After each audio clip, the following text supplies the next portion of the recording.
Warahmatullahi wabarakatuh. Perkenalkan, nama saya Siti Aisyah dari kelas Informatika E. Baiklah, saya akan memaparkan materi saya, yaitu komunikasi data. Komunikasi berasal dari bahasa Inggris, yaitu communication. Secara etimologi berasal dari bahasa Latin, yaitu communis, yang memiliki arti berbagi atau menjadi milik bersama. Komunikasi berarti suatu proses pembangunan saling pengertian dan menciptakan menggunakan informasi agar terhubung satu sama lain. Data berasal dari datum, yang berarti materi atau kumpulan fakta yang dipakai untuk keperluan suatu analisa.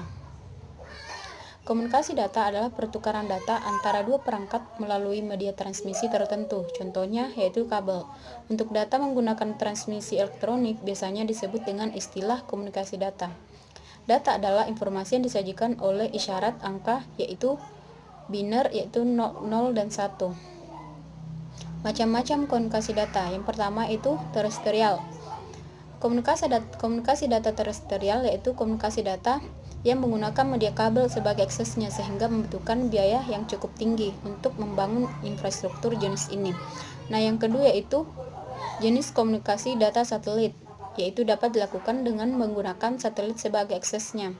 Wilayah yang dicakup akses satelit lebih luas dan mampu menjangkau lokasi yang tidak memungkinkan dibangunnya infrastruktur terestrial, namun membutuhkan waktu yang cukup lama untuk berlangsung prosesnya komunikasi. Nah, selanjutnya itu fungsi dan tujuan komunikasi data. Yang pertama yaitu mengurangi waktu untuk pengolahan data, mempercepat penyebaran data atau informasi, efisien dalam pengiriman data dalam jumlah besar. Sistem komunikasi data atau Komdat memungkinkan orang dan yang mempunyai lokasi geografi berlainan dapat saling berkomunikasi. Dan yang terakhir yaitu memungkinkan kemungkinan pengelolaan data dan pengaturan data yang ada dalam berbagai macam sistem komputer.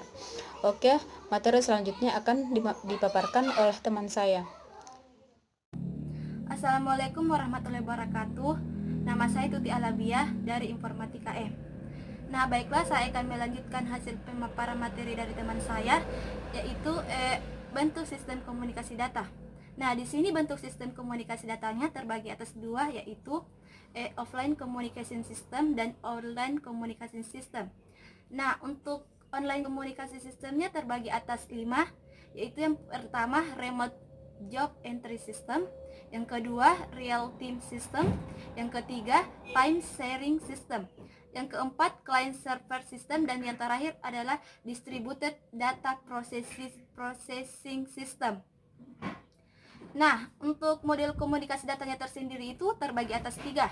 Yang pertama simplex atau one way transmission, yang kedua half duplex atau either way transmission, yang ketiga yaitu full duplex atau both way transmission.